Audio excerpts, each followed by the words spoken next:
Open Topics with Don Armando.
Good evening, Sherfood.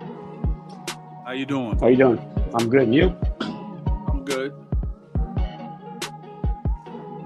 Yeah, I'll just cut off doing music for a little bit.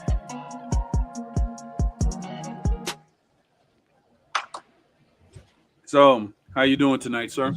I'm good. I'm good. You? Sorry for the delay. I was not. I lost track of Oh, time. it's all right.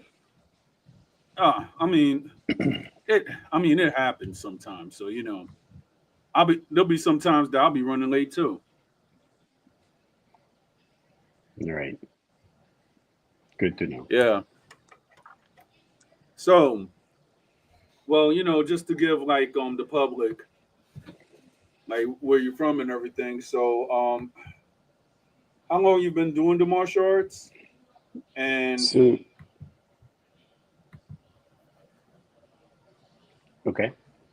So I've been yeah, practicing martial arts since 1982. So that's exactly 43 years. Yeah, 43 years. yeah, that'll be yeah. 43 years. No, in Wow. 2025. Yeah. Right, a year before I was born, because I'm Yeah, I 42. love it.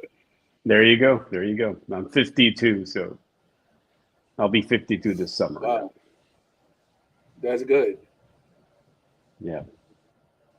So yeah, it's been a lifetime, and I don't recall I've stopped for too long throughout my life. It's always been a couple of breaks here and there, but I've always been doing martial arts in some way or another. Yeah. All right.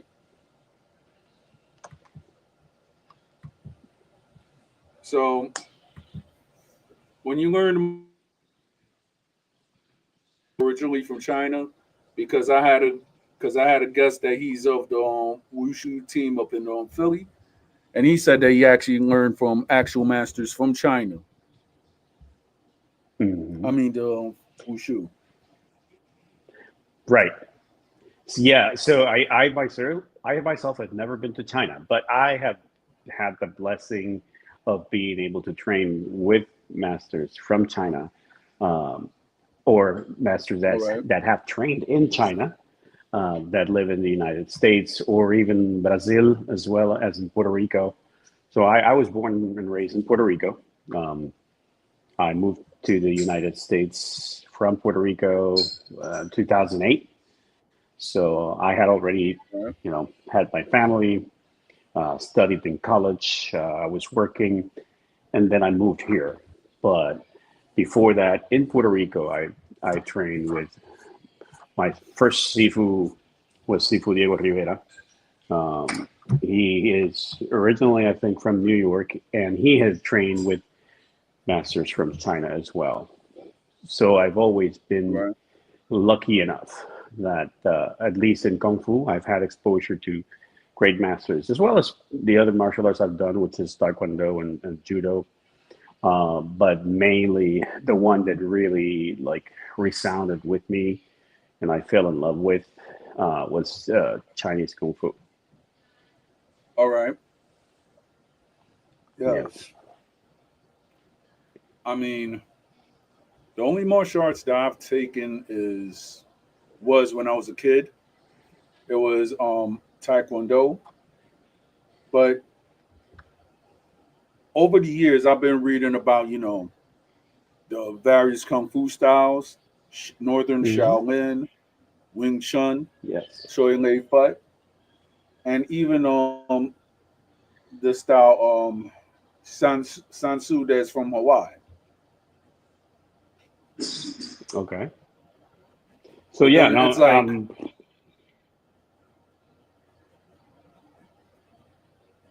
mean, Go ahead. you You were gonna could say? talk. I was No. saying What I was that. gonna say is like, yeah. So yeah, a lot of people and myself, I started with Taekwondo, and it was, long story short. My dad tried many sports, and I was not into team sports. They just didn't resonate with me. All He right. was an accomplished basketball coach. He played baseball, I mean softball, um, and me growing up, he tried many sports, even swimming, basketball, baseball, volleyball, all kinds of sports. But team sports was not my thing. We were walking along a strip mall in Puerto Rico. It was this little Taekwondo school, and the one thing I have to thank him for is that not only that he went into school with me, but he was brave enough to take the class with me. Like my dad, I was 8 years old, and he took the class with me, and that Wow. really like he made me like, oh, this is cool. I like this. And from Mm-hmm. that day on, I was in love with it. I practiced for 7 years. Got my Wow. black belt when I was 13 almost. And then I Nice. continued on till I went to college.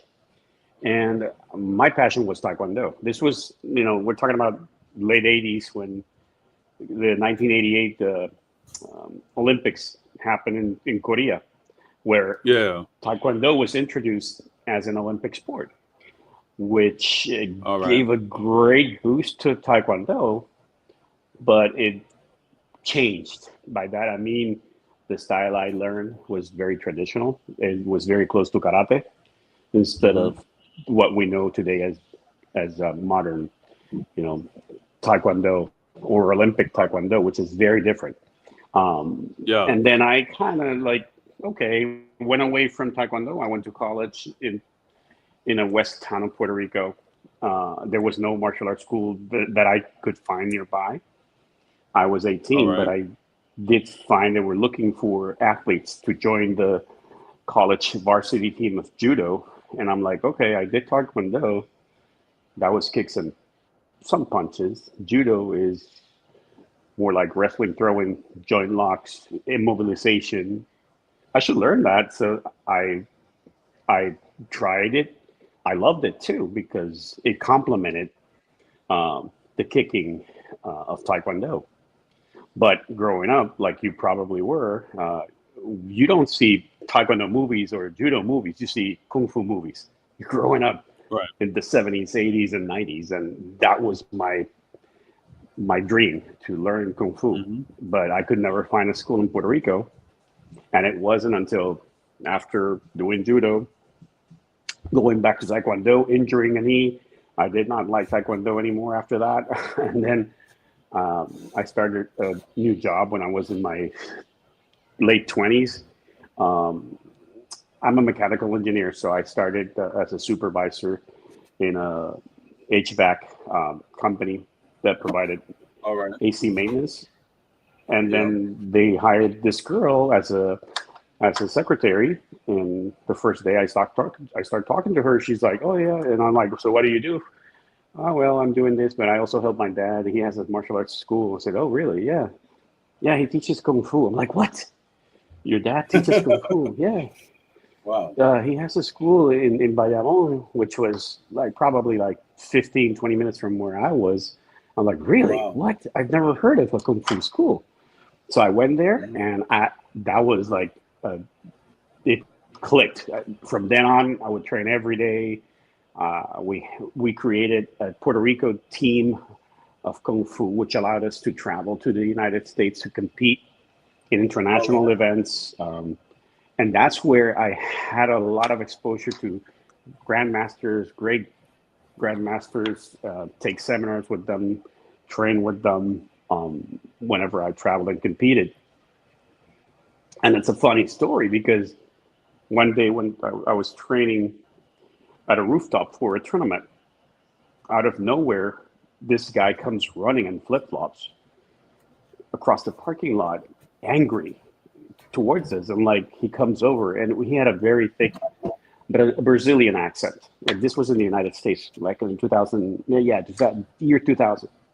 The guy sees us doing kung fu, and we're doing Northern Shaolin kung fu, but it's traditional, very old Baxilum, which is the old school Shaolin kung fu. And he asks us, "Who taught you that? Where did you learn that from?"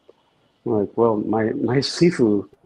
Uh, so it so happens that that person in Brazil was a disciple of Chan Kwok Wai, which is a great grandmaster, direct lineage of Northern Wow. Shaolin Kung Fu, the Baxilum system. And Chan Kwok Wai, that master, very well known, he lived in Brazil for many years. So that Oh wow. day, I met a lineage holder of that system, which was a system I had Okay. learned from my teacher, who had learned it from another direct descendant. Mm. Um, Moving forward, I've had training with other seafoods, and right now I am learning that same system, the Baxilum. Once again, in its entirety from All that right. same person that met us in 2000 randomly in a tournament. He so moved from Brazil to here in Florida, and we are training Wow. regularly. Yeah, small world, but I think when you become passionate with something you really love, the universe kind of conspires to allow you Yes. to grow in it and make it grow. Right. Yeah. So I that's mean, been like my story. that's that's a great story on Shifu. That's how to pronounce it correctly, right? Correct. Yes. So there's a lot of debate. It basically depends on whether it's from the north or from the south, meaning it's in Mandarin or Cantonese. So China, for many years, it was mostly ruled by Cantonese, but then uh, after the Chinese Revolution, it changed the official language to Mandarin. So All yes, right. modern styles and northern styles use Mandarin terms, Mandarin wording, but any old styles that come from when before the Chinese Revolution, although it was the north, it usually is still Cantonese. So that's why Sifu is the Cantonese term. Shifu All right. is the Mandarin term. So Oh, okay. it just depends on, yeah. So yeah, it's the same thing. And just like Shaolin, right? Is the northern term, Right. and Silum Shaolin is the is correct. Yes. and Silum Shaolin is the means young Cantonese forest. term. Yes. Yeah. Yeah. Silum is young forest, and it's the Cantonese term. So Bak Silum is the same as Bei Shaolin. Bei is northern. Bak is All right. northern in Cantonese. So Bak Silum and Bei All Shaolin. right. Yes. So all right. I'm just I'm just talking about the knowledge that I've read up and everything. I heard that Hmm. that most Southern styles are like mostly of Buddhist or Buddhist or Tibetan origin. Like I think there's a style which is in the South which is called Tibetan white cream. If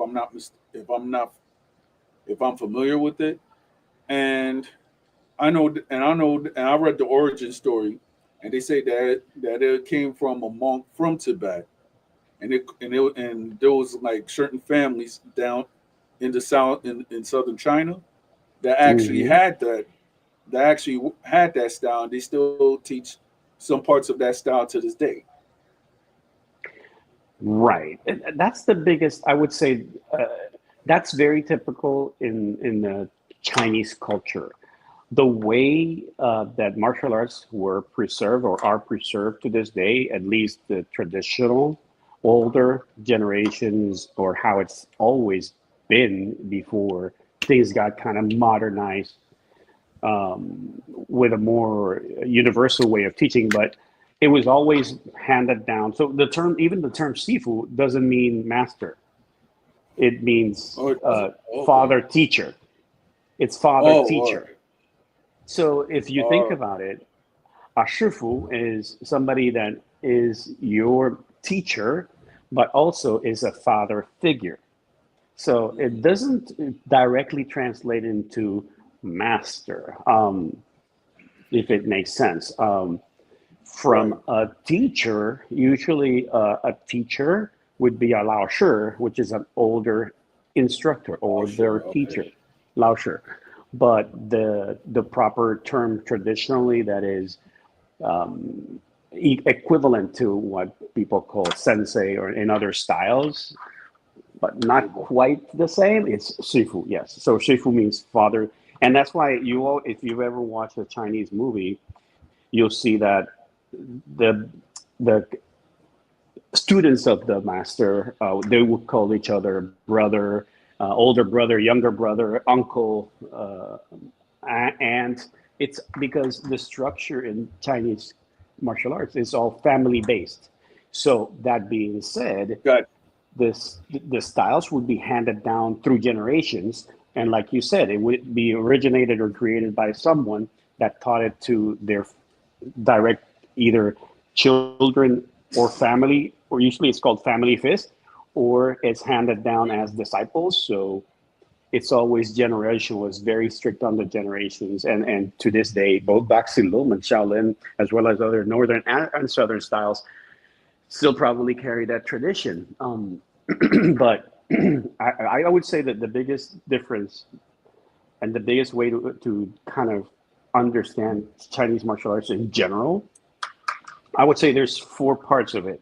There's northern styles, there's southern styles, there's internal styles, and external styles. Okay. right. So in general, northern styles are more based on legs, jumping, acrobatics, long. It's actually northern fist is or long fist is chanchuan, which means long fist. It's a fist that is meant to fight at a distance, have more reach, as well as with the kicks. Nanchuan, which is the southern style or kind of what describes the styles of the South, is more tight spaces, fighting, lower stance work, and the theory comes from the terrain where people would fight. Right, the North would be very rocky, very mountainous, so people would fight in mountains. Their legs would be stronger. In the South of China, there's a lot of marshes. People fought in very tight alleys because, like cities like Tianjin and Hong Kong would be within tight alleys or in boats where it would be not too steady. So you would need a very deep posture. And then from observations from animals, like you said, there's crane styles, panther styles, snake styles, all kinds of animal styles. That's what basically Kung Fu Panda has done. They have taken that folklore of Chinese martial arts and converted it into an animated series. But yeah, there's a crane style. There's a there is a praying mantis style, eagle style, monkey style. Not sure if there's a panda style, but overall, yeah, that's what I love about the Chinese martial arts, the richness of and the culture of it. Other styles, I think they're more geared towards the military aspect of things, basically like karate and any Japanese styles were more modeled to teach soldiers to use it in war, or Right. the structure came more from the military aspect of things. That's where the rank comes, the belts and whatnot. Typically, in Chinese styles, you either know it or you don't. You either learn it or you don't. So there's no need for color levels or sashes, but you also try to Americanize in a way that people understand and All right. can equate it to karate and taekwondo where there's ranks and levels. So I've done the same thing. Oh, But yeah, another question that I have to ask, yes. like to your knowledge, or to your master's knowledge, like when did Chinese martial arts had like a syllabus? Because from my understanding, when people actually learned martial arts in the olden times in China, there wasn't that Hmm. much of a syllabus, like how it is now for karate, taekwondo, etc. So when did that start? If if you I mean, You when mean, did that start? okay, but Yeah, could you rephrase the question? You're asking yeah, when did yeah. When a the syllabus syllabus system, started? the Oh, syllabus system started in kung fu. syllabus as in having a, well, uh, that's a very tough question. But uh, at least what I have learned and my exposure, what my exposure has been, um, Shaolin. So there's two main Shaolin systems. Okay, so there's Northern Shaolin, which is Southern translated into Shaolin. Baxilum. Yes, Baxilum. But I'm just going Buckley. to refer to the Shaolin. Yeah, yeah, there is Southern Shaolin. And that basically was a group of monks that went from the northern temple to the southern temple, and then they created their own styles based on the local folklore and the local styles that were there. Same thing with the northern Shaolin people that gathered there. It was kind of a melting pot of styles. But what I have learned throughout my experience and my understanding and my reading and investigations, yes, in northern Shaolin, there's, I would say, the pre revolution Shaolin, which is the Baxilum system, which left basically China in the early 1900s when after the Boxers Revolution and where basically China got invaded by many other Push. countries. So those traditional styles you went away, and that's why you had a lot of great masters of older styles going to Hong Kong, to Taiwan, to Singapore, even the United States. And like I said, Chang Kwok Pai was one that migrated from Hong Kong all the way to Brazil. So a lot of great masters left China when China became, a communist country, where they basically didn't want to promote the practice of martial arts, the practice of Buddhism, the practice of any religion whatsoever. It was more of, this is our country. We work towards the greatness of our country. And martial arts were banned. So a lot was lost. When China realized that, then they tried to kind of recover it, try to gather whoever was left. And in reality, my understanding is that at the Shaolin Temple, although the Shaolin Temple had been burned down, had been destroyed many times, there was always the monks that stayed there and lived there. They continued practicing in seclusion. And once the China decided to open up their doors again, they were able to bring back and recover a lot of what was lost, but not all of it. And that's when the government also decided, okay, we need to, I think we have a very rich history of martial arts. Let's create something that defines China as a martial arts authority. Well, we'll create wushu, which is martial art. And Hmm. that's when they gathered as many masters as they could. They came up with a system in the late 50s, 70s, 60s, and 70s, and kind of standardized it. But what was lost is the intention and the richness of the styles. Because if you think about how martial arts were taught before the revolution, it was because it was handed down from generation to generation. Let's say to people that were uh, either gang members or gang busters, or people that protected important people or traders or merchants. They would be paid to escort them when they were moving their product throughout China or between countries. So they had these Right. people that were capable in martial arts, and that's where martial arts were for actually fighting, defending, protecting, and and being effective. Not for the beauty of it, not for the visual appreciation of it. But then when the modern wushu was established, it was mostly for its aspect, for its acrobacy, for how beautiful the postures look, how well they are done. And the only way you improve upon that is making it more difficult, more acrobatic. But Still at move. the same time, yeah, and it loses, tends to lose its richness. So like I said, if we go back to Northern Shaolin, there's Baxilum and Songshan Shaolin, and there is a curriculum. They all, and the curriculum is based on 10 core hand sets. There's 10 forms on each of those systems, give or take, that most practitioners of those styles at least know or are trained upon. I have trained on both, and I don't know all of them yet, and I'm in the process of learning them. But the thing is, those 10 handsets are the core, and they are all complemented with line drills, with joint lock techniques, with two-person handsets and weapons, which is the coolest thing about Chinese Kung Fu too, which is not common in other styles. Weapons like I teach broadsword, straight sword, spear, staff. So that's what I also love about martial arts.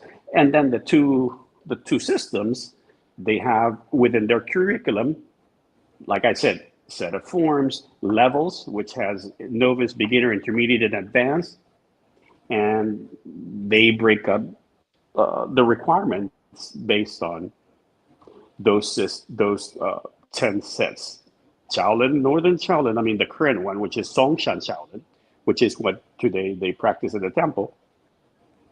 There's over 200 forms, but there's 10 core on that system as well as on the other one. Right.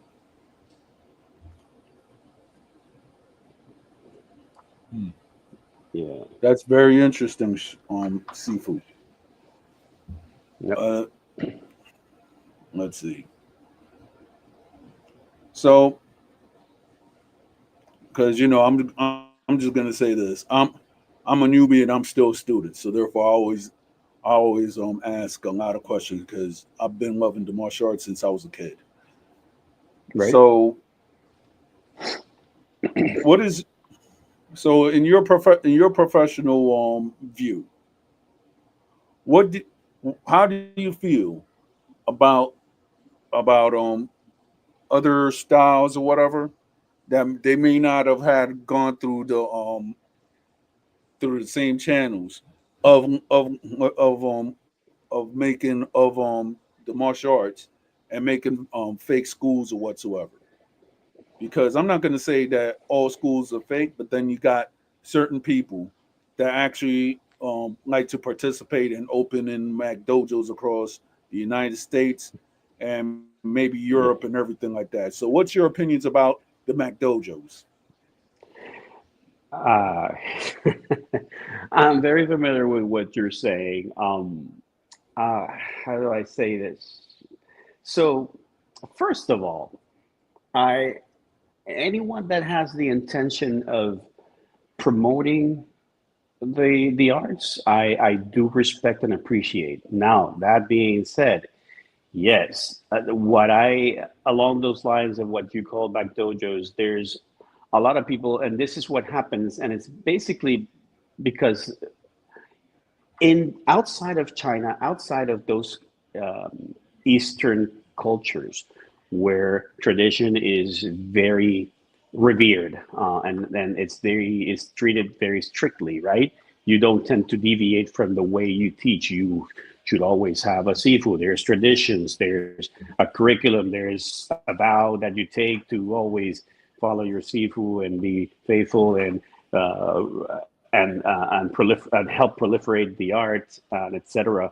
A lot of that stuff is, but that is seen like the old way of thinking. Thus, modern cultures have shunned upon that because their perception is this is worthless. I can learn what you're doing. I can see what you're doing, learn it quickly, take a seminar here, there, take a couple of lessons here and there. And then if I do a little bit of Taekwondo, a little bit of Judo, a little bit of type of Kung Fu, a little bit of BJJ, and then I can say I have these many systems that I've trained in. I'm trained, All quote right. unquote, because one thing is to take a seminar and train for a couple of times, but to make it into an effective way of fighting, you have to train diligently daily for many hours. And it's hard in a Western civilization to do that. Thus, a lot of people tend to collect systems and say, you know what, I want to open up a business, so I'm going to get a black belt Right. on this and that and that and that. I'll make up my own style. I'll call it Garcia martial arts, and then Right. the way I complement or justify to be able to substantiate and pay the rent for this locale that I rented to teach. I'm going to do after school program. And that's the biggest thing I've seen that has happened. What people have All become right. to know as a Mac Dojo is, and I've even seen the ads or of martial arts schools that say, "Oh, we're looking for people that are willing to train in martial arts. You don't need a black belt to just come and learn, and you spend time with the kids, show them a couple of techniques here and there." Right. And then that's where, and I literally, this happened to me a couple of days ago. Not that you mentioned that. There's a brand new park that opened right here where I live, right? And All right. we started training there twice a week because of two reasons. Because it's nice outside, the place is great, and I think it gives martial arts an exposure that nobody gets to see. You don't tend to see people doing martial arts in a local park, so I wanted to bring that to my community here. I started doing that, right? And All there's right. this kid. He's about 11 years old. He comes by and he sees us practicing, and he kind of looks at us and he's like, "Oh, I like what you're doing. Uh, what is it that you do?" And I said, "Oh, we're doing Shaolin Kung Fu." "Oh, okay." Because, and he says, "This is the kid, not me." I laugh because the way he said it, he goes, "Well, I was training in such and such martial arts schools. My parent were paying a lot of money, and I didn't learn anything at all." And Wow. I told him, well, and I know who he was talking about. It's a brand new school that opened recently. That a lot of people, when I've driven by, the place is packed. They must have over 100 students, all school Wow. age, because the guy has put in an aggressive promotion Marketing going to campaign. the local market. Yes, he's gone to local elementary schools, put yard signs all over promoting his after school. And guess what? Parents see that as convenient. Oh, they get to go there and do a little bit of martial arts while I get time to go to work. It's an after school program, so great. And people or parents that, what I would call parents that are a little bit, not as caring for the quality of the things that kids do, or because it's sheer ignorance. They think, oh, it has an after school program. They have nice uniforms. The place looks great. It must be a great martial arts school. So if they don't know about martial arts, it's easy for them to fall for that. Got you. But I think that has happened for decades. Same thing happened, I think, with Taekwondo a lot too. Taekwondo, most of the schools here, I had my personal experience as well. I'm not going to say names, but there was this martial arts school Right. that opened up here next to a Publix, very nice school. And the owner reached out to me because I was looking for a place to teach, but I can't afford pay a rent if I don't have enough students or an after school program. Thus, All they right. reached out to me. I started teaching at their school, but I said, I will teach at your school as long as I get to teach my style under my rules and my way. And even the instructors there were training under me because they love Kung Fu so much. And to this day, All right. one of them is still a student of mine. So, but when I say this is, yes, I am not too fond of when this happens, but I cannot say that it's a bad thing because yes, the intention is there, but sadly, it gives a bad reputation to martial arts in general, which is what I want to do away with. I focus on quantity. I'm sorry, Mm-hmm. on quality, not quantity. I want to focus on Right. whoever is my student, regardless of where we train, regardless of how many hours. But what they'll get from me is all the knowledge I have gained, all my experience, and as if they were my children, because that's the relationship of a shifu and their students. It's a father Right. son relationship. And I've been blessed enough that I can call at least three people sifus because of the relationship I've had with them, that I've been able to train with them, and to this day I still do. Um, All right. to an extent. Some of Mm-hmm. them are older in their years and they can no longer teach me, but my Kung Fu brothers as well have also kept that tradition alive. And we are Right. very zealous of the traditions in Kung Fu, and that's how, at least, what I'm going to make sure I preserve it. If I get a blessed luck, if I'm lucky enough to open up a school, I would gladly do it, but always as long as it doesn't compromise the quality or the methods that I will use to teach my students and expect from them as well. I respect that. I don't know. Makes sense? Yep. Now, there's a question that Pete actually has said. So he said, where did the 12 animals form come from? The 12 animals. So I first of all, I am not familiar with a single form that is called the 12 animals form. I know there is a Wu Wu Fa, Wu Qing Chuan, which is 5 animals form. 5 But animals yes, forms, okay. yeah, there is a 5 animal form in the Shaolin curriculum. And again, it all depends on, but basically, it all stemmed from somebody at some point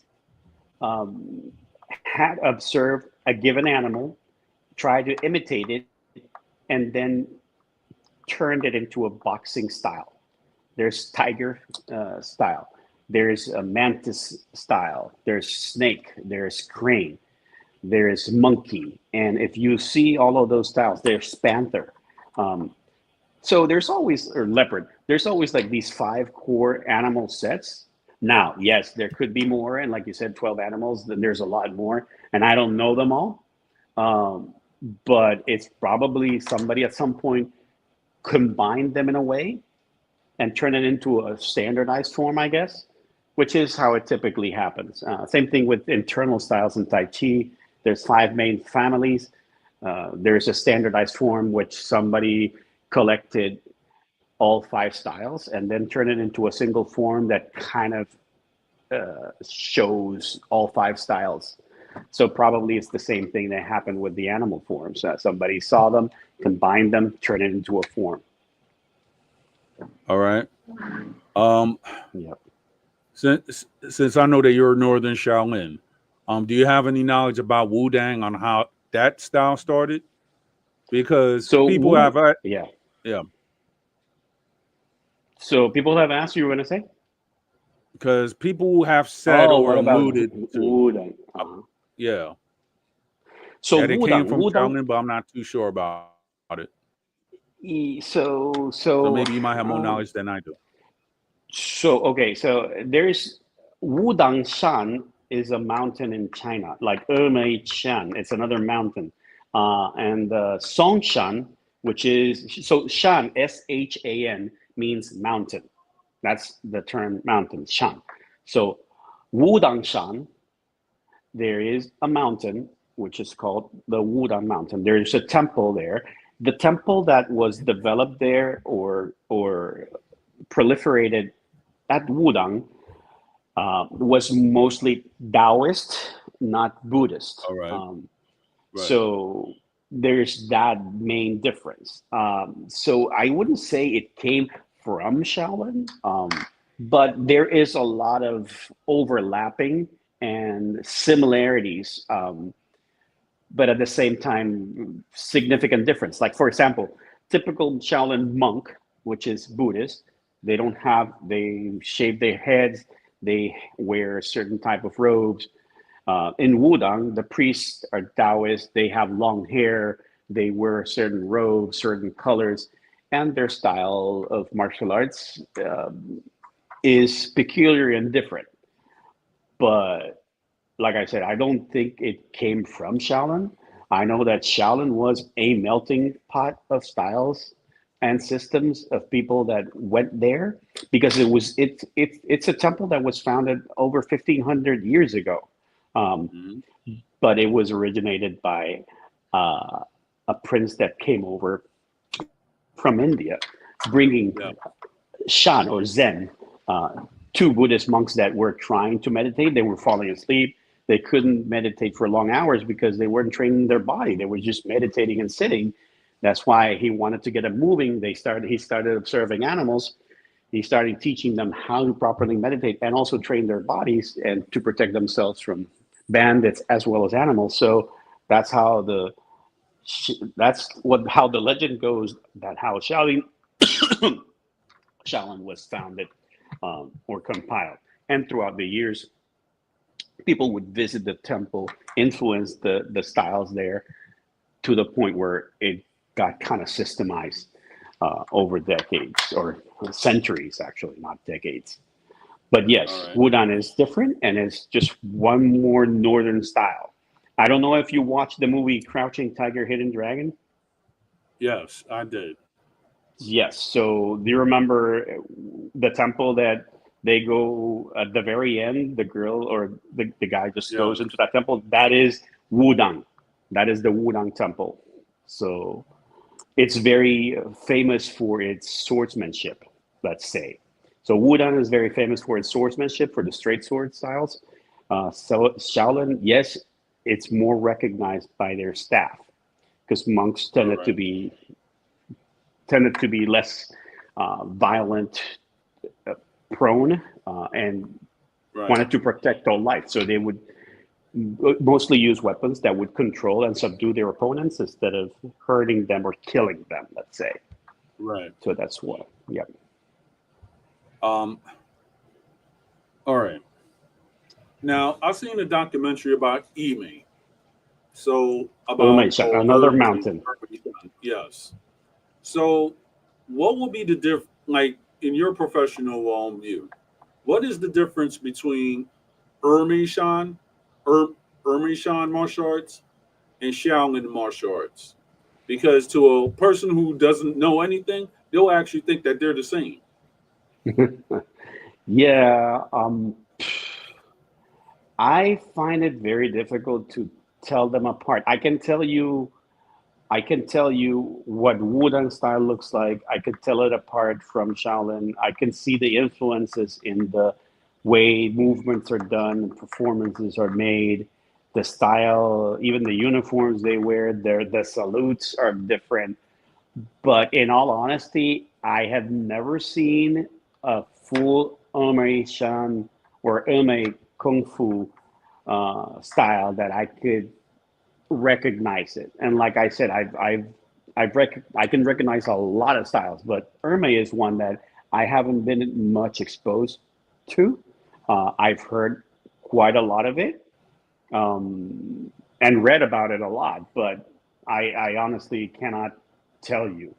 Like I said, if I see it, I can tell you it's probably not Shaolin, but maybe I won't be able to tell you exactly what it is. I can All tell you right. what it might look like. But if if I'm not mistaken, Ermeishan, Songshan, Wudangshan, they're all mountains from the northern areas of China. So they share a Yeah. lot in common in their styles. So they're usually long fist. So they will have a lot of kicking, a lot of extended postures. Not low, yes, but not like super low, like a southern style. All right. So they probably share a lot of similarities, but I cannot honestly tell you I can tell them apart. Got you.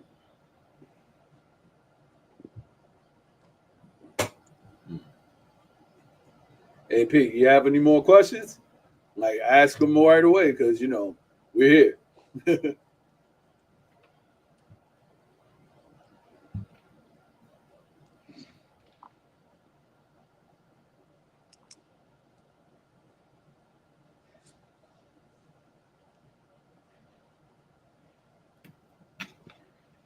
All So right. are people typing questions in the screen? I see here. Yeah. Ah, yeah, yeah. Bear, snake, tiger, dragon, eagle, mantis, panther, monkey, crane, long arm, iron body, and what? Oh, but okay. See, but yeah, I'm not sure of that. Yeah, so long arm, I'm.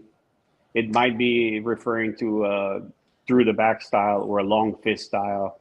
Um, Iron body is basically qigong or energy work that allows you to enhance your body to protect it. but yeah, if you have any more questions, I'll be glad to take a stab at it. All right. So let's see. So the masters that you have met that I guess that have learned from mainland China and everything, have they ever invited you to actually come and train in China or No, of visit in course, China? of course. No, of course. The problem is life happens. I So mean, yeah, I work full time, and that's what I think the biggest factor that prevents me. If money wasn't an issue, I would definitely go and you know go and train with them for an extended amount of time. But at the right, same time, although I have not been to China, it I have been able to bring my sifus here. My sifu has been able to come from China. He's been to my school for a period of about 2 weeks in the last 10 years, four mhm, times already. So I've nice. been lucky enough that I've been able to bring grandmasters here. I also had, do you remember? Of course, you probably know. You know video games. You know the video game Mortal Kombat. I think everyone knows Mortal Yes, Kombat, correct? So you know the yes. original Mortal Kombat, the first game. And remember the machine had Johnny Cage. Um, so the Liu actor Kang. that put yeah the actor that portrayed Johnny Cage and Sub Zero and Scorpion. His name is uh, Daniel Pesina, Master Daniel Pesina, which I didn't know until a few years ago. He's trained Shaolin or Chinese martial arts for decades, very traditional styles. And I've been able to also bring him twice to my school and do seminars on double broadswords and staff and drunken style. So, you know, people say, oh, you have to go to China to train. But then all the people that I know that have been to China, they come back and say, yeah, you know, it's not really that big a deal. In reality is the quality of what you learn, and the as long as you learn it the right way, it doesn't matter where you learn it from, meaning if it's in China or the United States or the Caribbean or somewhere in the Pacific, um, as long as it's the right technique, the proper execution, the right way, and also not only knowing what the movement is but also what is its application, which is a lot of times what is missing from a lot of martial arts systems, not knowing what this is for and how it's applied, or this hand is here. That's the part that only a true teacher will teach you, but obviously he has to be able to establish a relationship with you that he trusts, that you can be uh, a person that will continue on the legacy. So that's what really matters. Not in reality whether you go to China or not, I would say. All right. But that's what's prevented me from being able to go to China. Like I said, I have a family. I have a kid in college, another one in middle school, my wife, Right. a brand new puppy, work job, full time, Yeah, I got yeah, and then yeah. I got a part so time. I got a part time dog and a cat. So you know. there you go. So, Yeah. but at the same time, over here, every year now it's coming up. We have a big tournament. It's in Orlando. It's if you go to kungfuchampionship.com, All right. we will be there. I've been an athlete participating in that tournament since early 2000s. They're run by Master Nick Shrima. This is the 26th, I think, or 27th, or year in a row that he's done this tournament. I am a senior judge in that circuit as well, and I'm taking students to compete the last weekend of June. and it's an amazing event, which is strictly, we're talking about over 1,000 All right. competitors and strictly Chinese martial arts. And it goes from Thursday to Sunday with seminars on Thursdays, Friday, and then Saturday it's competition, masters demo Saturday night, and then Sunday it's strictly either light contact sparring or Wing Chun fighting or pushing hands, which is Tai Chi applications. So it's pretty cool. And you see, that's why I say this. See, Fuskrima, he brings teams from all over the world. He brings grandmasters to his tournament on a yearly basis, which to people like me who have a difficult time traveling, it's a place where we have a chance to not only interact with those people, train with them, learn from them, and you build this Chinese martial arts community, which is kind of secluded and hidden. Not many people know about it, but that's what makes it so cool. So yeah, like I said, yeah, I wish I could go to China for an extended time, but life gets in the way. So. Well, let's see. All right. Good. Right. All right. Us. All right. All right.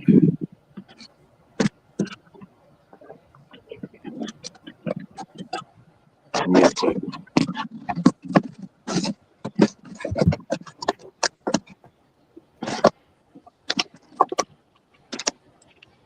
Yeah, this is my co-host Renshi P.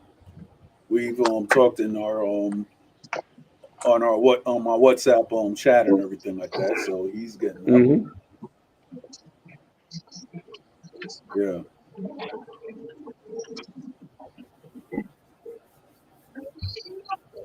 So this is being live transmitted through YouTube as well, or is it StreamYard? StreamYard. I actually StreamYard from. I actually have 3 places: YouTube, Okay. Twitch, and on Instagram also. Oh, cool. Good. I had to go to the room real quick because my wife decided to fall asleep on the bed that's next to me in my office, next to my computers and stuff. So I'm on my phone. Got you. I'm on my phone inside the room. But good evening, everyone. Right. Pardon the lateness. I was cooking for the family. That's all Close good. to the masters. Yeah, I was the one asking the questions. I love kung fu. But as you can Same tell here. by the logo of the person speaking, I'm a karate head. Mm-hmm. I'm a karate head from head to toe.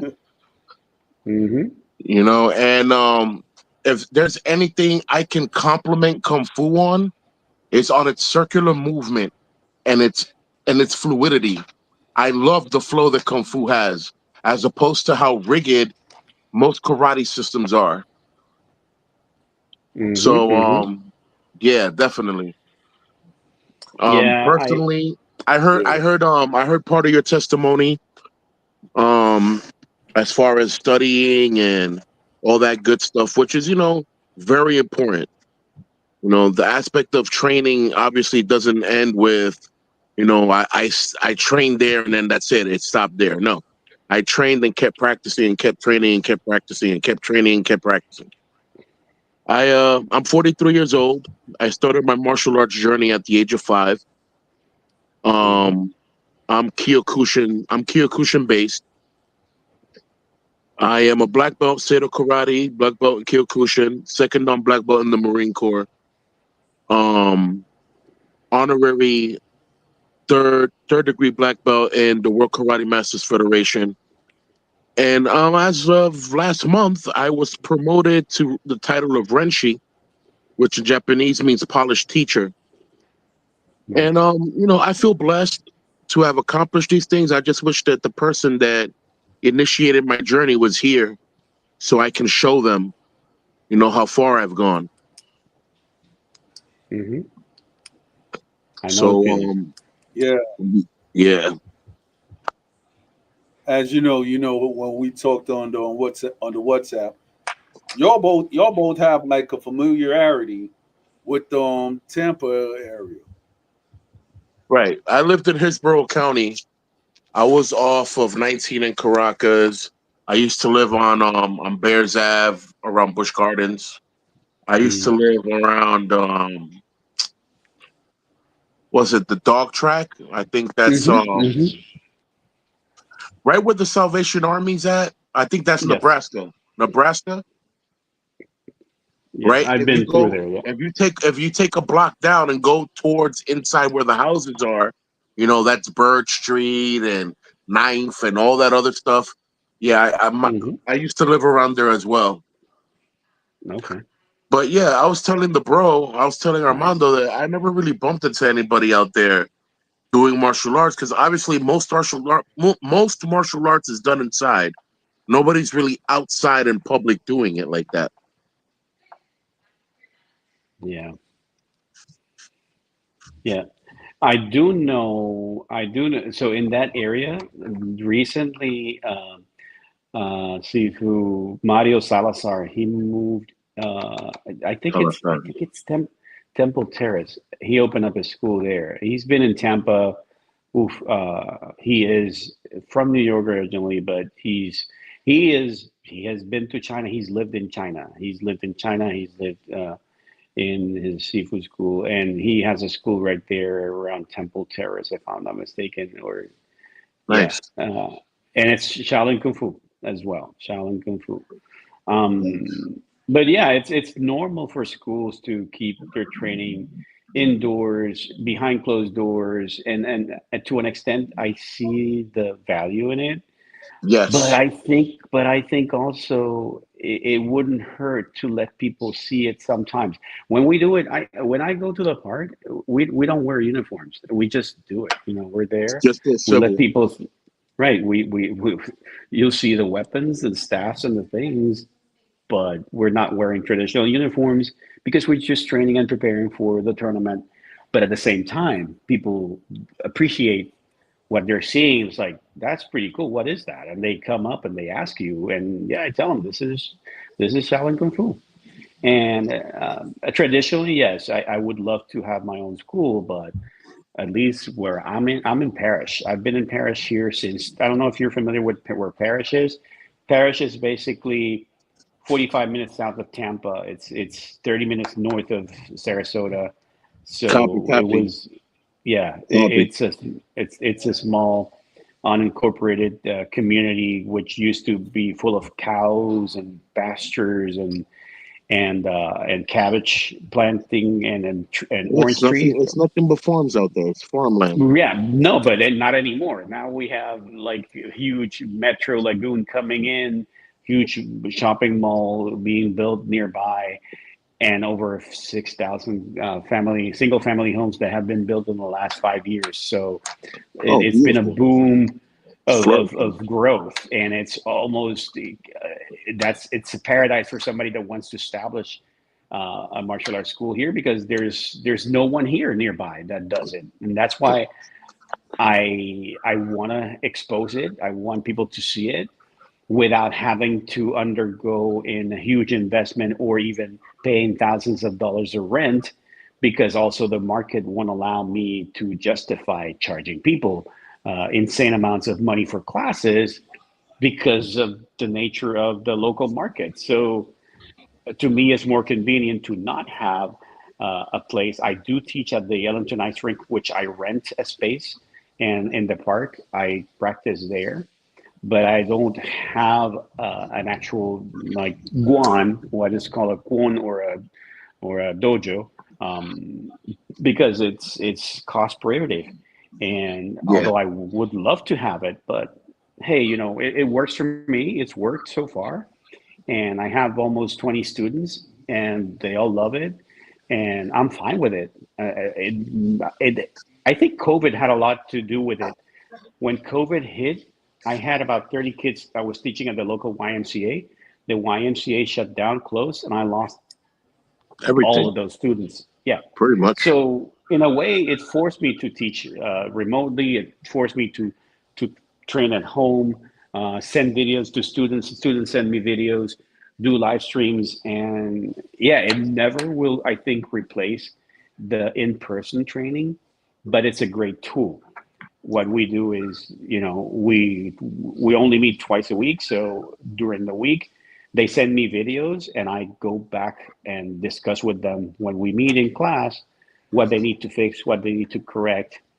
So I have learned to adapt Let me run based on something having by gone you. through that. Yeah.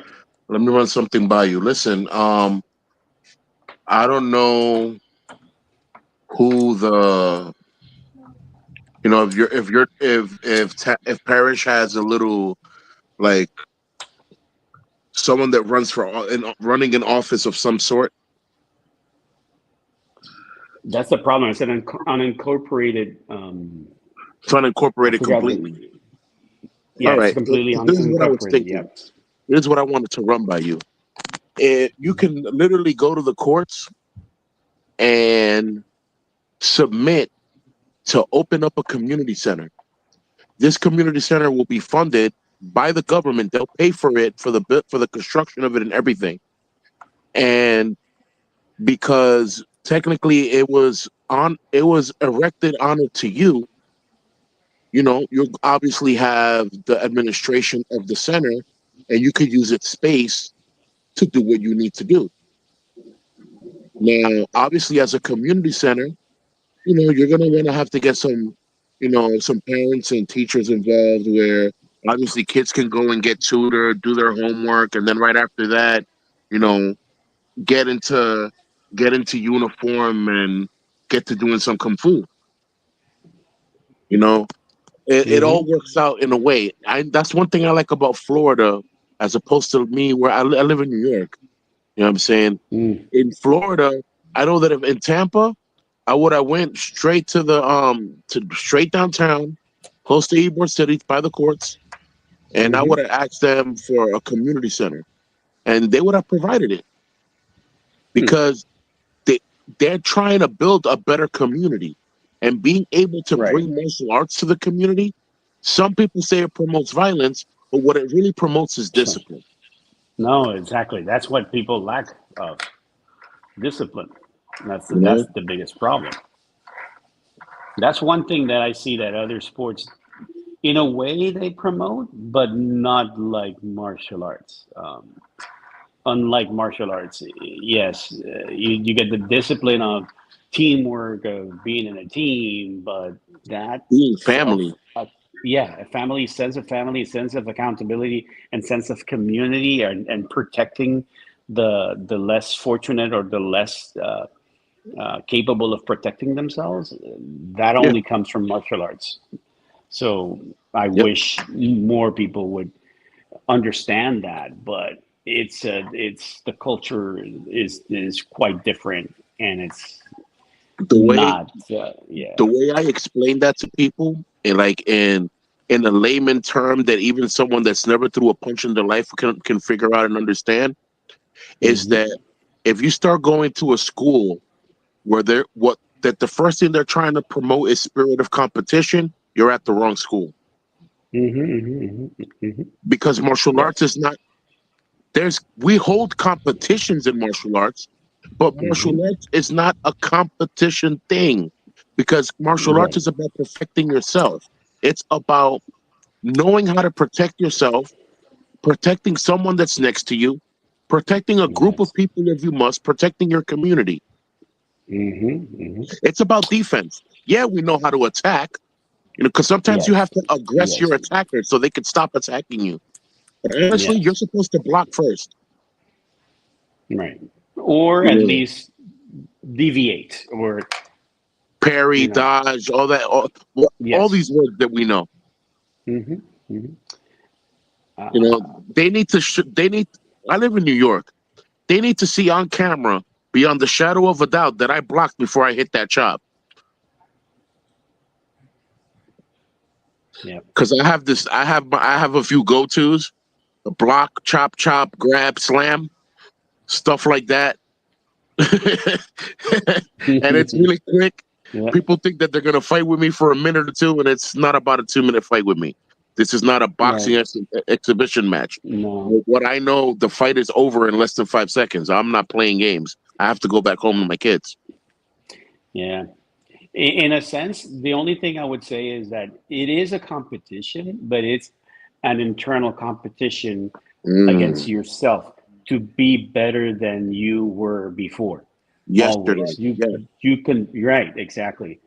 You want to make sure you compete against yourself. You're not trying to prove anything to anyone. You're not trying to be better than anyone but yourself. amen. That's what I see that is critical to think about martial arts as a competition, but it's your own competition of challenging yourself, pushing yourself out of the comfort zone and thinking, I have to be better because if not, I won't grow. Of So, course, yeah. of course. That's yeah, that's it right there. hmm Yeah, but that's a great idea. I'll explore it. Like I said, here is more of it's been like communities that have like it's called North River Ranch, and it's just basically a self-contained community which has their own gym and their own place, Yeah, not a community center, but like a clubhouse, let's say. There's right. a lot of that here, but yes, there's no community center per se, except that one brand new park they opened up next to us, which I'll keep using it as a community center. But yes, it Right. makes sense to reach out to the government to see what can be done if a community center could be brought to this place. Yeah.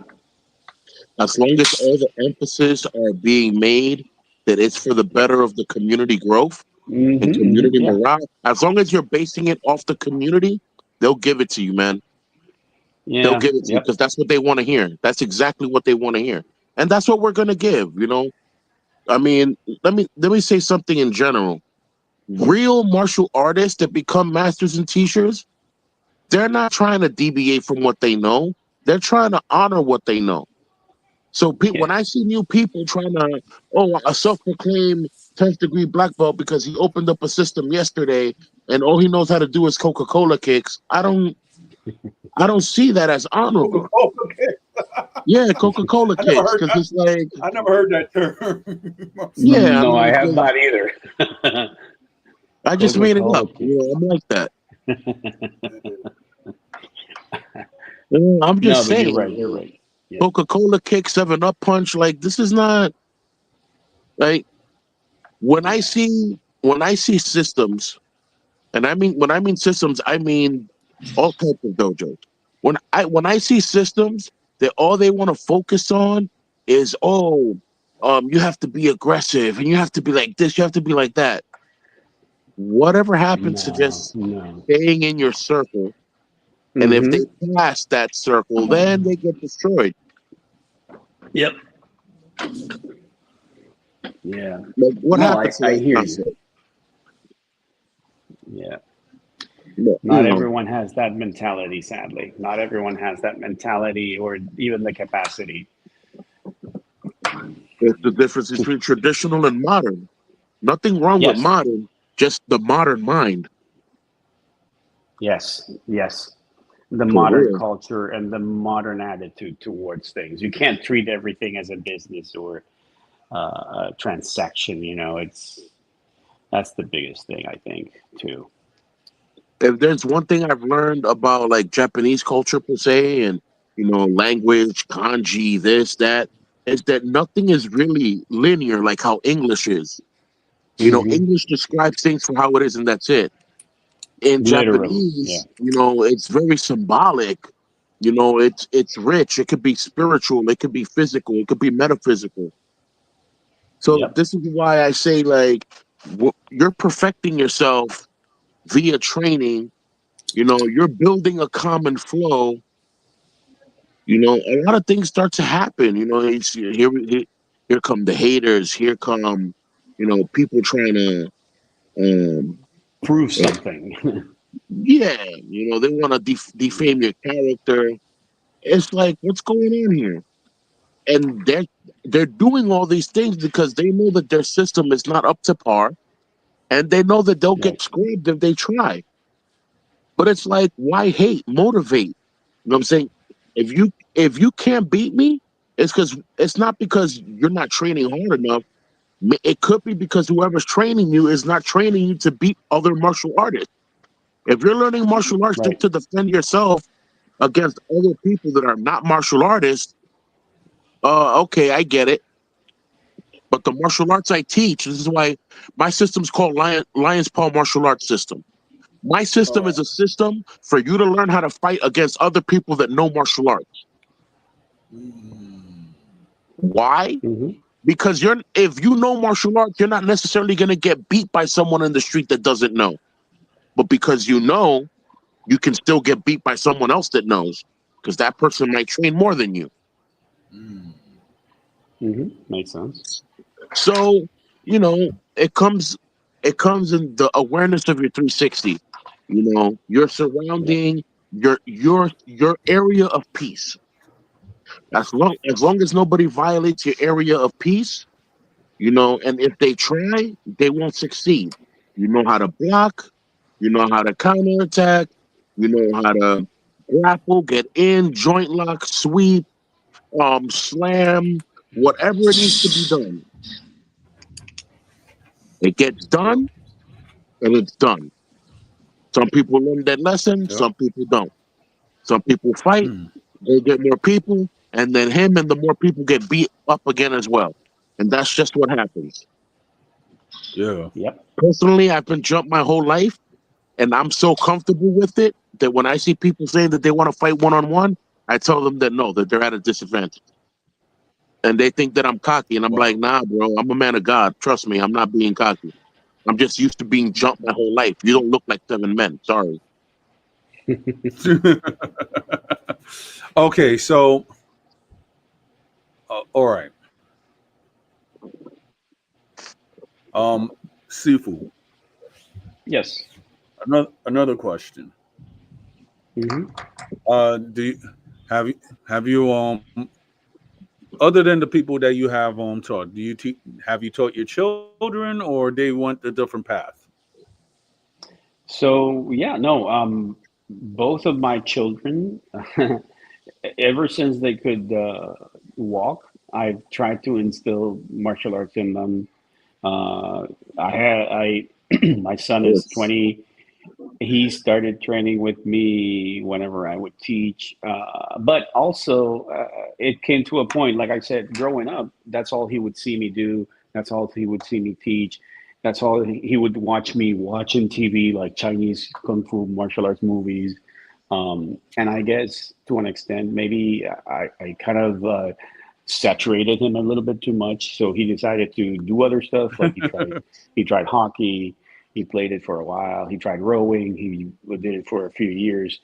But coming full circle now, he's 20. He's back in class, and he's seen the value of training in martial arts because everyone else there, which who are my students, are basically his brothers, and there's a community sense there. My daughter is 12. All right. She has very good friends in class as well. She's also training. She is a little bit more disciplined than my son. Maybe it's an age thing or a gender thing, but she loves it too. Dedication thing.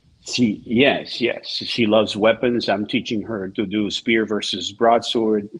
She doesn't like to fight, but she can do it. So I'm teaching her more of the fundamentals, the forms to properly perform. And the cool thing is once you learn those fundamental movements, those essentials, those movements and very traditional postures and movements, they all become second nature. Yep. So when you need to protect yourself, Mm. they just come out naturally. Yep. That's why I stress go deep low in a horse stance, kick high, stretch high.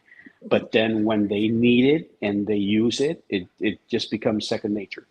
So yeah, I've taught Train, my kids as train well, high, and they attack love. low. Train high, attack low. I have five little ones here in the house, ranging from Wow. teenager to 4 years old. They all know karate. They all know, to some degree, they all know our needs, so they know how to stick fight. And we look awesome when we go to the park and we're all together just stick fighting. Everybody just looks at us like, "What are you Yeah. doing?" Like, yo, is that whole family fighting? No, we're training. Yeah, exactly. They just don't know. They don't know what to do. They're saying that even the little one grabs a stick and starts training. And we do the 12 steps together. And then we do the 12 blocks together. And people just look at us like, "Oh wow." Yeah, What to them is, that "Oh is wow," so to cool. me is, this is normal. I know.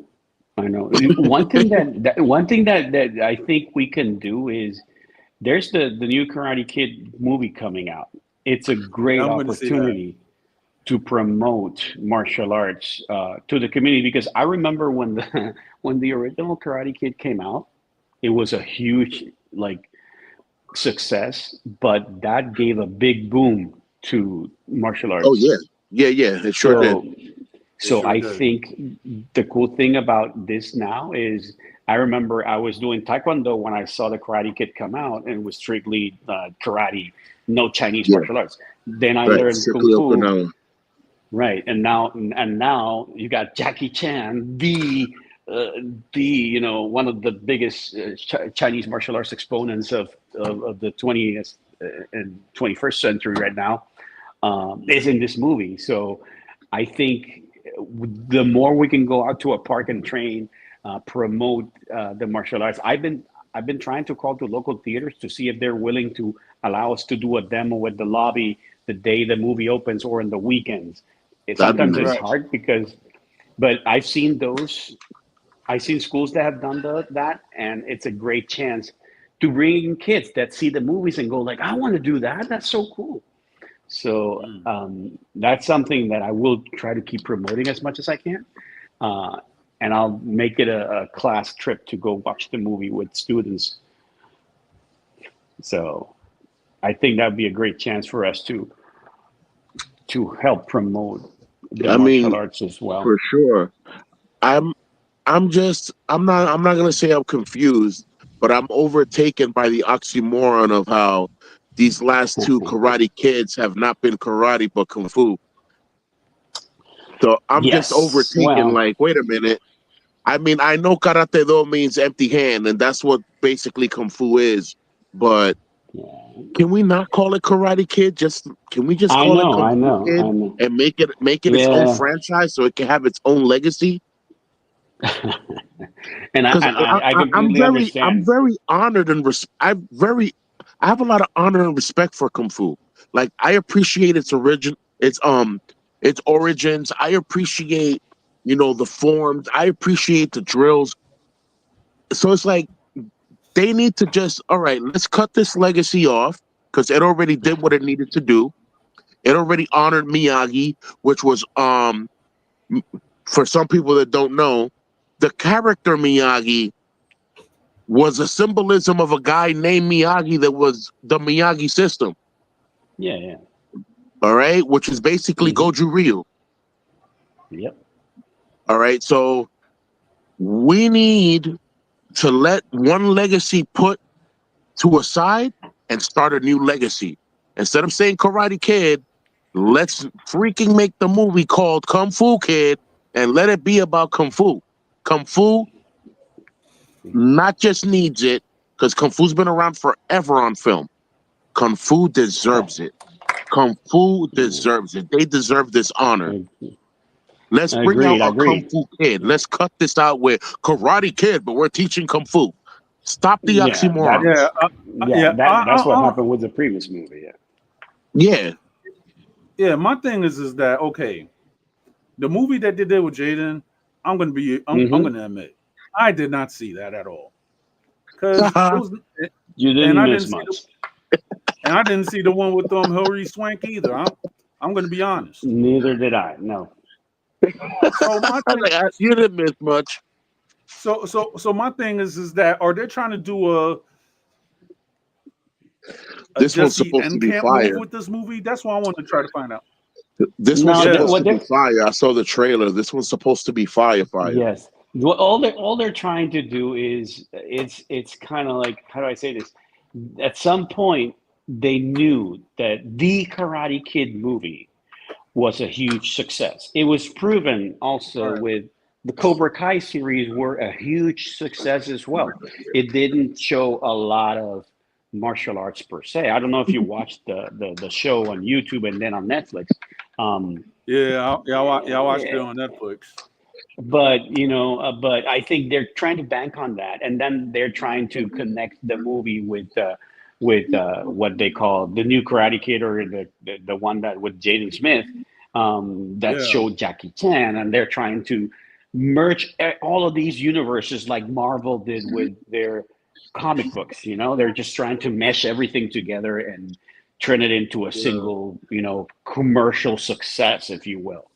But I Yeah. agree that I did the same when I saw Kung Fu and in China and Jackie Chan, and I said, but why do they call it the Karate Kid? And it was I got the upset way for they 2 seconds. explained it. The way they explained it is that they were mocking him because he was learning karate from a video, and he was trying to do karate to fight the kids that were bullying him. But again, come on, it's call it the proper thing it is, So But they made a Um, joke. So they did it. They made it even worse by making a I joke out of know, it. I know. Yes, yes. I'm not saying it's correct. I'm just saying that that's sadly how they try to they try to explain make it and, they try and to make the try to story. make it, try to make money off of that. That's all. It's just making money off of Yeah. a once successful movie. Making It's money funny. out of controversy. Yeah, pretty much. Is that I something mean, new? That ain't think new. about it. Think about it. I know you're an OG on seafood. Remember that? Remember that movie that it was like that came out in 1985. It was like the Adventures of Red Brown and everything like that. And then you had like a quote unquote fake Korean master, which is actually played by the dancer Joel Grey. Hmm. I don't remember. What you said? 1995, 1985. 85. Okay, and it was. The Oh. Adventures of Red Brown. No, no, no, no, no. Oh, wait. I think I'm not sure. Mm, I'm not sure. I Yeah. watched every single martial arts movie in the '80s, but that doesn't ring a bell. So, man, I've seen so many Yeah. martial arts movies growing Well, up in the 80s. yeah. So Amazon the has a great synopsis of the collection. movie, right, was like I think was this guy was like a secret martial arts agent or something like that, and he was supposed to and he was supposed well, is it Red Brown or is it was a movie that had Joel Grey that he was the dancer, right? And this Hmm. guy was supposed to be like and this guy was supposed to learn this something like that. I mean, it was other bull crap, but it was very entertaining though. Okay. I know the actor was named Rep Brown, but it was like I knew that the movie came out in 1985 or something like that. Mm, That's interesting. mm. No, I really that's '85. I was 12, and that's around the time. That's around the time that Karate Kid came out too. I was And there's a 3. lot of movies like those that came out in Yeah. that same time frame. That I was 3. Yo tenía 3 Thank años. you. I was 3. Yeah, thanks for making me Man, I feel just old. But yes, no, um, there was Jim Kata. There was so many movies, and then you had the yeah, Jean that's Claude the Van movie I Damme's. never. that I never went to see. That I never got to see. Jim Cotta. I was like, hey, I want to see that. It was like, nah, this ain't nothing for you. I was like, okay. I know. So yeah, they tried many things, but if you want to watch great martial arts movies, just go to Amazon. They have a huge collection from the 70s and 80s. They're Anything with amazing. Liu Yang in it is fire. Yeah, I know. Anything Yep. with Liu Yang is fire. Yeah. And The last Gordon time I Liu. saw Master Lu was in Seven Swords. And even though he was old there, he was still amazing. I was like, wow, crazy. Yeah. Yep. Yeah. Liu Yang, bro. Liu Yang is one of the reasons why I love Kung Fu. It's not Bruce Lee. It's not Hmm. Jackie Chan. It's not Sammo Hung. It's not Jet Li. It's Liu Yang, bro. That's the guy that inspired me to want to do Kung Fu. Mm. Just crazy with it. Yep. Not just, Yeah. not just, a Chinese theater actor. No, this is actually someone that their whole life is based off of Kung Fu discipline. Like this person eats, breathes, and sleeps Kung Fu. Don't know if they're still around. If they're not, may they Well, rest in power. Wu Yang, he's still around, but he's he's actually in older folks home Oh boy. in Mm. Hong Kong. But wait a minute. There's two Mus. There's Wu Yang, right? And then there's the other one that was like his sworn brother. I don't know about that. That's why I like how they had Bruce Lee and Bruce Lee. Like, oh, they're sworn brothers. Like, Yeah. I don't know about that. But how do you guys know Gordon Liu? No, Gordon no, no. Liu. But they actually. Yeah, yeah. Yeah. Gordon Liu is quite good too. Any movies of his are very Yeah, good. Yeah, that is. The I Lu think that's brothers. Wu Yang, if I'm not mistaken. The Lu brothers. That's Yeah, the because you people got that Wu did Young. He passed away. the 36 Chambers, Enter 36 Shaolin. Chamber of Shaolin. Yes, that's Gordon Yeah, Liu. Yeah. Yeah, yeah. Like you He said was even earlier in Kill about Bill. Wadon, that yeah. you could tell the difference in Gordon style Liu just is by in looking. the older. Yeah, Oh man, because my it's like phone's about to die. Gordon Liu. He's actually in an older folks home right now Yes. because he suffered a Yes. stroke. Yes. So there was like a whole Yes. debacle and everything like that. And he's still in that old folk in that rehabilitation center. Legendary Um, people, man. the time that Yep. I know, We and all get old. Yep. Luke Mark Young, he passed away. Now, Carl Jung, yes. Carl Wing, I think, might be alive. I'm not sure. Hmm. That's interesting. Yeah. Oh, well. Yeah. I'm about to get on Prime and watch Thundering Mantis after this. And I'm gonna go look for a good one to watch too. It's Oh been a my while. God, man. Yeah. I've only seen Thundering Mantis about 53 times. I've only seen it about 53 times. To the point when they start doing I, the training, I get up and start imitating it too. Like, oh, yep, this, that,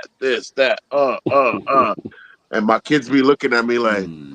"You know that too?" I'm like, "Nah, I'm pretending that I know this. I know karate.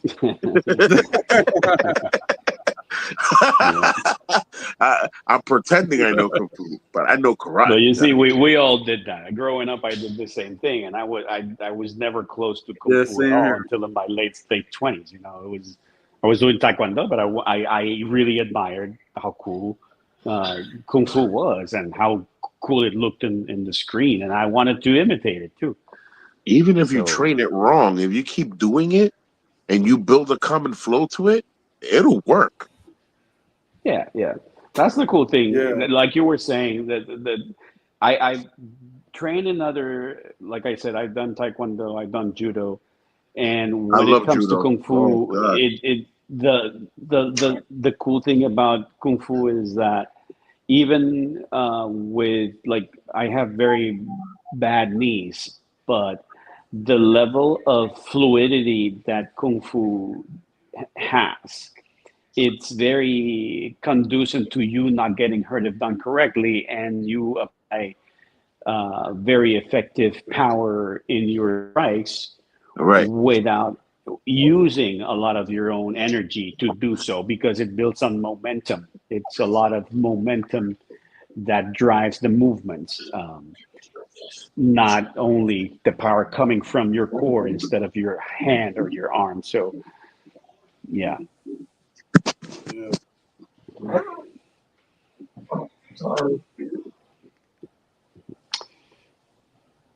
Well, guys, it's been very nice to meet you. Yeah. Um, it's kind of getting late here. I have to finish up some Yeah. stuff. But it was a pleasure. I'm really honored by you inviting me. I was a little bit lost here, not knowing what to expect, but it was a pleasure talking to you guys. I And mean, let me, I mean, Sifu, like I tell everybody, you're welcome to come here. You're welcome to bring anybody that you deem that you respect and everything like that, because not only that this is a martial arts safe space, but we are we try to actually build a family, learn like from each other's philosophies, and also like when we bring masters of or experts in the martial arts, it's actually we actually try to bring unity too, because not so long ago, because me and Pete were Dominican, we actually had one of the masters that, within our WhatsApp chat, he's actually a mhm, master in Taekwondo and karate also. So, and then I've had another guy that you might consider a wushu brother on here also from Philadelphia. So mhm. we always do this every Wednesdays. But if it's not Wednesdays, either I might have something to do or Pete might have to have something to do. But within that time frame and week, we will always have the Okay, martial arts show and everything, like around 8 or 8:30. Thank goodness okay, good to I know. made it at 8 because you know she was having Okay. me do a lot of stuff. Okay, no, cool to know. That's good, very good to know. I really appreciate the invitation. Oh I look forward to doing this more often. I exactly what you're saying. What my intention is to promote the benefits and the yeah, beauty of martial arts, the benefits yeah, to all ages training in martial arts, and the discipline it brings within yourself and within your circle. So yeah.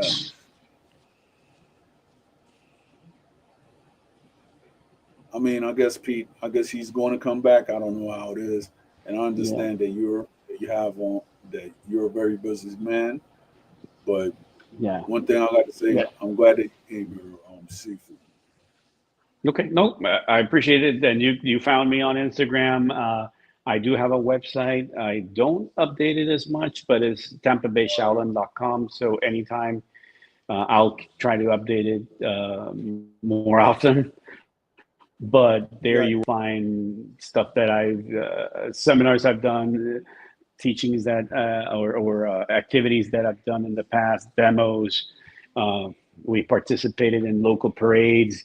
We go to tournaments, but all with the intention of promoting Chinese. So is it Tampa Bay www.tampabayshaolin.com or .org or .net?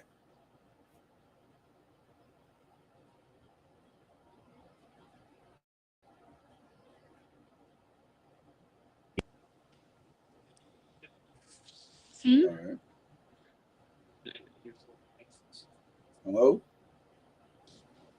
Okay, can you hear me? Yeah, I heard you. Is it .org or is it .com or it's Hear me now? Yeah, I hear you now. Okay, okay. Yep. So sorry. Yeah, it's okay. So like I said, Tech, anytime I'll gladly attend. Just keep me posted on when you're having these sessions, and I'll gladly join. yeah, because I was asking it for Yeah. Tampa Bay Shaolin. Is it tampabayshaolin.com, .org, .net? .com. Yeah. Yeah. www.tampabayshaolin.com. Yeah. All right. Yeah, because I'm gonna actually put it for everybody to see. Thank you. But the place I Of try to course. keep, I have a YouTube channel as well. And but Instagram is where I always kind of like keep it most updated. There you go. Yeah, www.tampabayshaolin.com. Yep. Perfect. yeah. I mean, after this interview, I mean, for my YouTube channel, I mean, we could actually exchange the YouTube channels, and then I tag you in this interview also. All right. Great. Sounds good. Yeah. Well, thank you so much, Don Armando. And like Thank you. we're brothers too. I'm from Puerto Rico, so Dominican Republic and Of Puerto course. Rico, we're neighbors. So muchas I gracias. mean, of Thank course, you. because I actually have like Puerto Rican homies right there in Mhm. Florida. And as far as the Tampa Bay area, the only place I went to was when my boy got married because he lives like in the Spring Hill Browns. I don't know if it's I know it's Brown and it's like the Spring Hill area. It's like they Okay. live in Hernando County. But as far as Tampa and stuff, the only time I went there was when I was a single man, and I liked it. Yeah, no, Now, I've been here. I've been here a while, and I really like it. I oh really yeah, enjoy it. Pete is back. Yeah, Us. Welcome back. yeah. Thank you, thank you. Yeah, my other phone died, so now I'm on my Okay. other phone. Okay. Wow. Yeah, I was about to sign off too because I have daddy duties I have to take care of Oh here man, tonight. me too, man. I gotta wake up every day at 5:30 to make sure that everyone gets ready for school and all that other stuff. Exactly. Exactly. Exactly. Yep. Yeah, we understand. On weekdays, Oh, except Fridays, but on weekdays, I'd be bowing out around 11. Like, oh, bow out. yeah. Yeah. Well, guys, thank you so much. I'll head out. All right. Us. Bonito. Bye, Have a guys. good one, Chifu. You too. Thank you for Take care of coming. you. Thank you for having me. Mhm. Us. See Yeah. now, what I like about having masters of different systems is that you get to hear their input and you get to hear the difference between systems, and Yes. that's where martial arts becomes so beautiful. Like, Hmm. oh look, there's deviation here, variation there. It's like, oh, okay, cool. Yep.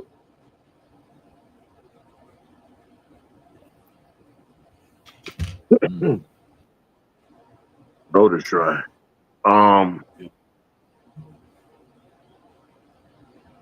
but yeah, bro. Yeah. Mm. I'm Another trying to good think. show. Yeah, I know. I mean, I'm grateful that he actually came. Thank goodness.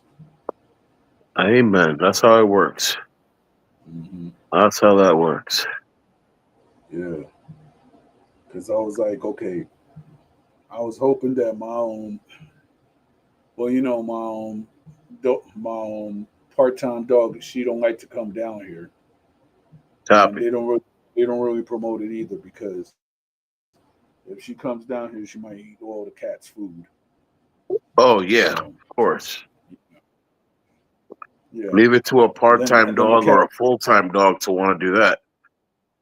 Well, she was full time dog. She did that, and then when the cat, she went up and she just she would just go around and eat the dog food, even though I guess her jaw ain't that big enough, but she eat the dog food too. I'm like, what's the difference? You're both carnivores. It's just for some reason, whatever formula they prepare for the cats, dogs love it. And then whatever formula they prepare for the dogs, the cats love it. Yeah, I'm like, I mean, guys, I mean, yeah. It's like I don't know. For these past couple of days, to let my cat let me or my wife know what's wrong. She always have like this big old meow or something like that. Either she wants to go outside, either her water is not right, either her food ain't right. I'm like, okay, let me just go downstairs and see what's happening. Oh, okay, the food ain't right. Okay, the water's not pumping out right, or or if I see that everything's all good, I was like, she just wants her food. She's yep, like, really? I'm like, yeah. yep. That's one thing about cats more than dogs. Cats feel like they're entitled to everything. Yo, dad. It's like imagine waking up early in the morning and then you have to and then you hear this cat screeching and she was like, oh. I was like, so what you want? You want food? Okay, we got that.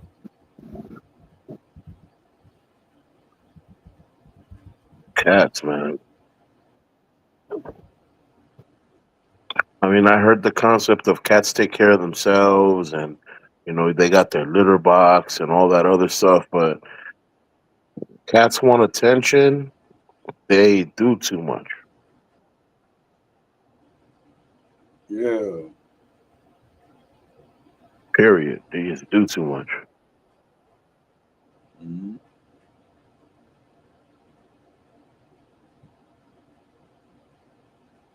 Yeah. Um, Yeah, I'm looking at the website right now.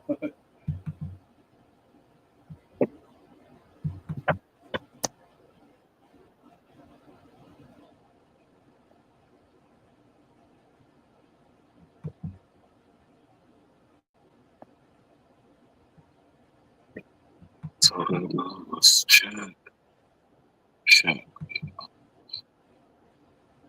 TampaBayShaolin.com. Cool. That's what's up. That's what's up.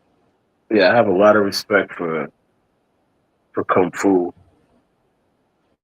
I When mean, done when, I've always had. when done right, almost Mm-hmm. invincible. When done right, almost Yeah. invincible. Literally. It's Yes. like the movement, the movement, just everything is just in core with what it is to dodge, parry, block, hook, grapple. Everything just falls into play the way it has to, just flow into it.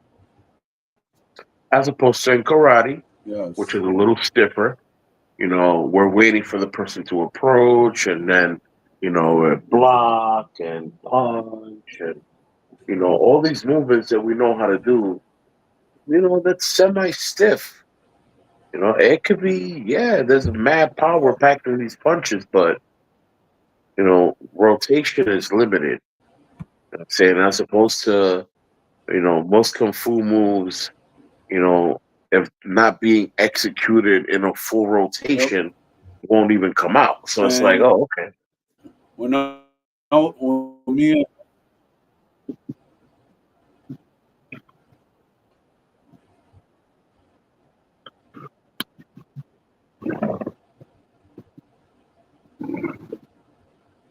yep.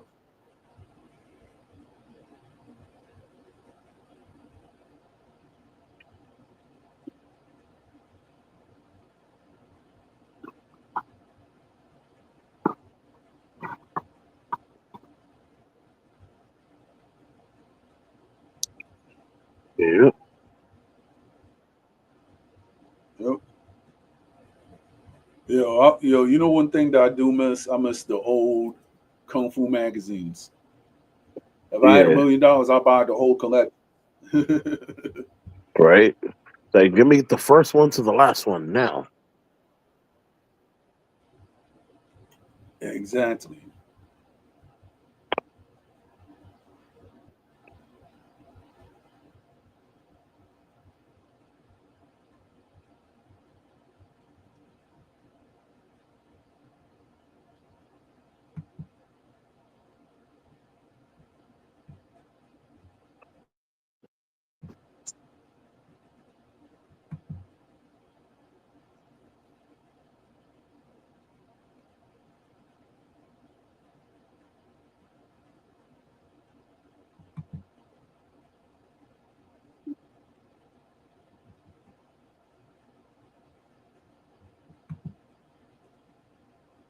Yeah. As you know, the Yep. background. You know, thank to our homie Take for that. I'm sorry, I had to steal it, but it just looks so beautiful. The mountain range of Nepal. So I actually love this background and everything like that. It's beautiful. I just hope to make more. Yeah. Word.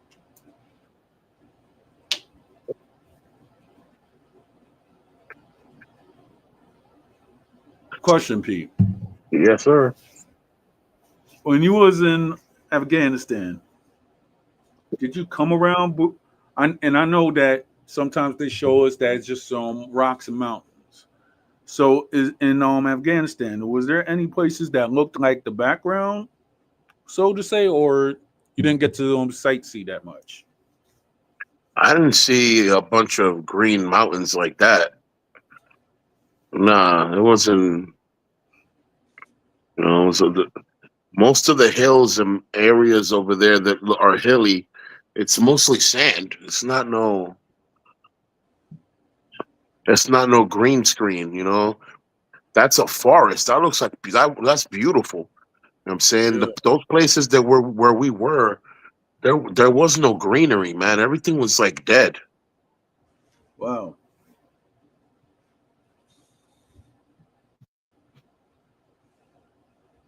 And then the stuff that they showed that it's goats that was feeding on and everything like that. I'm like, okay, I see goats, but I don't really. But I seen like maybe partial greenery or something like that. Nah, that shit was dead out there.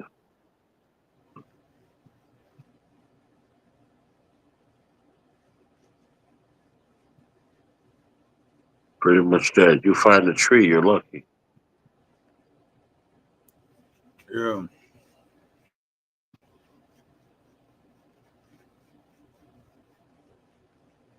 Like literally, the only part where it rains in that area is where all the trees are. It, Yeah. it says something, Hmm. but that doesn't necessarily mean that it's the hottest point. Hmm. Yep. Yep. Yeah. I have to.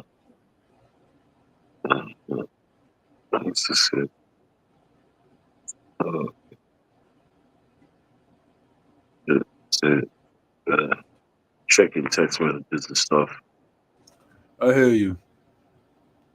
But nevertheless, been a hectic day today. I hear you. Oh man, Yeah.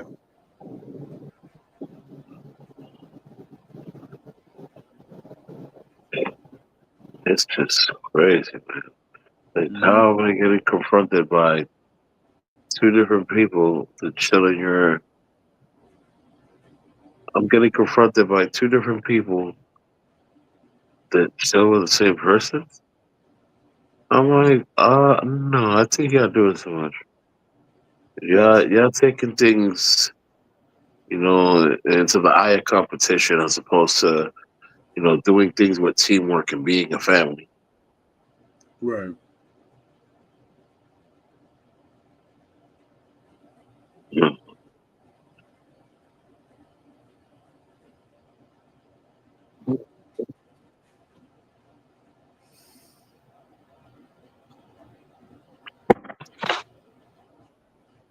What is this? Oh Lord, this one's dying too. Wow. That's Bulka. Wow. Well, I'll tag you into something on Instagram, which is you can tell that this man's blessed. Cool. A guy who's 100 years old and still training in the gym. That's it. A 100-year-old the World War II veteran is now Wow. the world's oldest bodybuilder. Wow.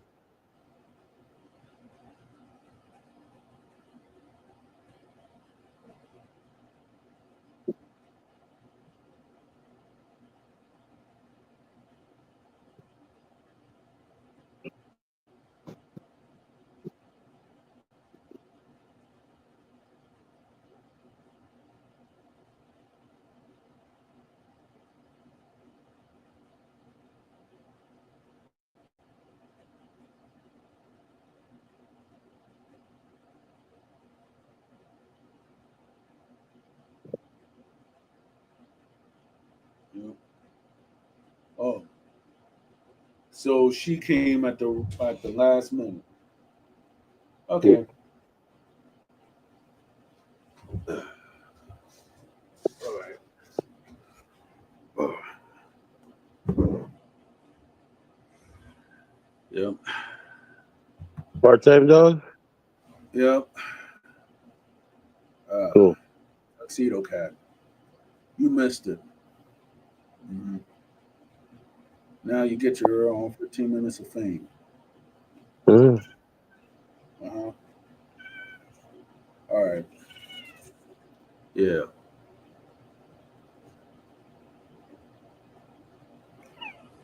Yep.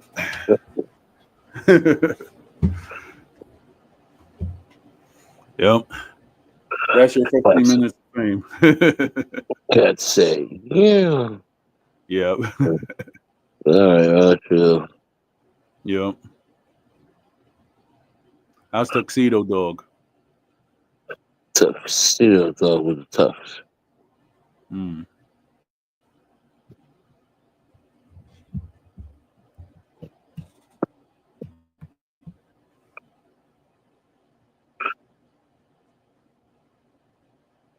Yeah. So shout out to J Rod. Shout out to Mike Music on Instagram. And shout out to my tribu 04.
Yo.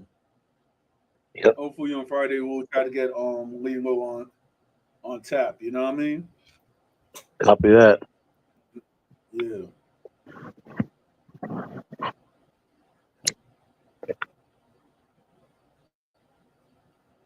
Josh is my other phone.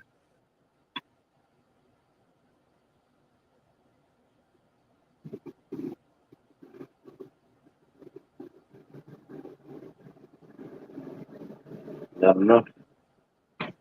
Not enough. All right, brother. I'm gonna have to bow out for the night. I don't have enough charge on any of my devices. I hear you. I'm about to bow out too. But it was a good show. Right? It was a great show. Very good Yeah. show. Everybody, you already know my lingo. Stay woke, stay vigilant, keep training. Us. Us. Yeah, check us out on Friday if you're on that music tip. Historias Urbanas con Don Armando. We might have a special guest, we might not. But guess what? It's always going to be about the urban movement, and this is always going to be about the martial arts. So stay tuned for next week for the martial arts, and stay tuned for Friday for that urban music, whether it be Dominican, whether it be Peruvian, but we're just going to promote the whole Latin urban music on Historias Urbanas. So check us out.